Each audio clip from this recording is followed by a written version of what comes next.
তো গাইস দেখতে দেখতে বুমবাদার মুভি দেবী চৌধুরী রানী তার 4 দিন কমপ্লিট করে ফেললো এবং টিকিট ট্রেন্ডিংও অলরেডি চলে এসেছে।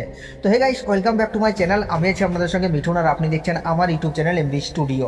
তো আজকে আমরা কথা বলবো বুমবাদার মুভি দেবী চৌধুরী রানী টোটাল 4 দিনের গ্রস বক্স অফিস কালেকশনকে নিয়ে। তো গাইস ভিডিওটা আপনাদের জন্য অনেকটা ইন্টারেস্টিং হতে চলেছে, তাই ভিডিওটাকে শুরু থেকে নিয়ে শেষ পর্যন্ত কন্টিনিউ করবেন। এবং আপনি যদি আমার চ্যানেলে ফার্স্ট টাইম হয়ে থাকেন তো প্লিজ চ্যানেলটাকে সাবস্ক্রাইব করে ভিডিওতে একটা লাইক করে দেওয়া। তো চলুন ভিডিওটি শুরু করা যাক।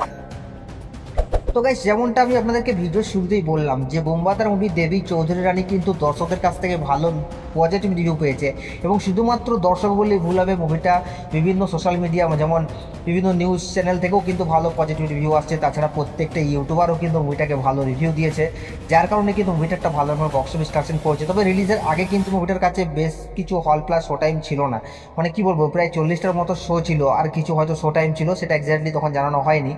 তবে এখন যেটা জানা যাচ্ছে যে এই রিসেন্টলি টাইমে কিন্তু বুমবাদার মুভি দেবী চৌধুরী রানীর কাছে প্রায় 148টা শো আছে, সরি, এবং রিসেন্টলি সময় যেটা জানা যাচ্ছে যে বুমবাদার মুভি দেবী চৌধুরী রানীর কাছে প্রায় 148টা হল আছে এবং 256টার মতো শো আছে।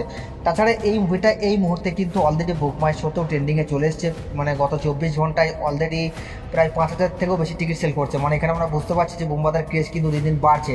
আশা করি মুভিটা একটা লং টাইম পর্যন্ত ভালো রকমের ব্যবসা করবে। মুভিটা যে আশা করেছেন যে মুভিটা ফ্লপ হয়ে যাবে, সেটা কিন্তু না, বুমবাদা কিন্তু ঘুরে দাঁড়িয়েছে এবং এখন লড়াই কিন্তু বক্স অফিসে বুমবাদা ভার্সেস দেবদার চলছে। মানে জাস্ট আপনি একবার দেখুন, এবং স্পট বুকিং কিন্তু বুমবাদার মুভি দেবী চৌধুরী রানীর মারাত্মক লেভেলের হচ্ছে।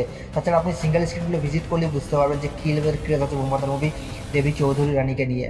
তো যাই হোক, আজকে আমরা কথা বলতে এসেছি এই দেবী চৌধুরী রানী মুভিটা তার ডে 4-এ এসে টোটাল কত টাকা বক্স অফিস কালেকশন করলো। তো গাইস আপনারা জানেন দেবী চৌধুরী রানী মুভিটা এখনও পর্যন্ত কিন্তু ভালো বক্স অফিস কালেকশন করে এসেছে এবং জোর কদমে টক্কর দিয়ে আসছে রঘু ডাকাত এবং রক্তবীজ 2কে। যদিও কিন্তু তাদের তুলনায় দেবী চৌধুরী রানীর যে হল প্লাস শো টাইম সেটা অনেকটাই কম, তারপরেও কিন্তু জোর কদমে টক্কর দিচ্ছে বুমবাদা। এই জন্যই বলে যে পুরনো চাল ভাতে বাড়ে। তো যাই হোক, এখন কথা হলো যে এই মুভিটা তার ডে 4-এ এসে বক্স অফিস কালেকশন করছে প্রায় 52 লক্ষ টাকার মতো, এবং টোটাল মুভিটা এখনও পর্যন্ত 4 দিনে গ্রস বক্স অফিস কালেকশন করেছে 2,01,00,000 টাকা। তো গাইস, এই মুভিটার বক্স অফিস কালেকশন নিয়ে আপনাদের কি মতামত আপনি নিজের কমেন্টে অবশ্যই জানাবেন, এবং আপনি যদি দেবী চৌধুরী রানী মুভিটা দেখেছেন তো আপনার কেমন লেগেছে সেটাও নিজের কমেন্টে জানাতে ভুলবেন না। আরে সাবস্ক্রাইব করে দাও নেক্সট